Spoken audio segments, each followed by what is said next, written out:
काय मी काढी मा काढी नंतर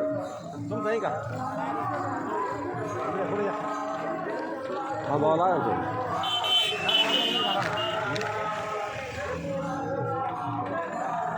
तो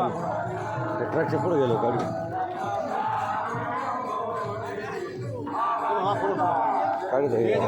नाही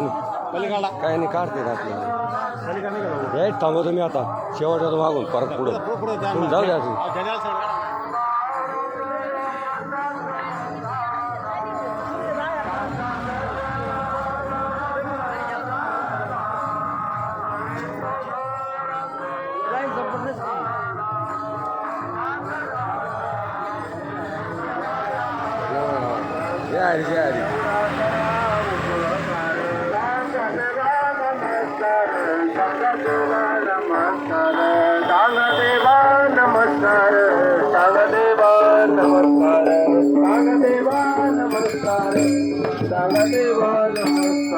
माझी बाकावी करुणा माझी बाकावी करुणा माझी बाकावी करुणा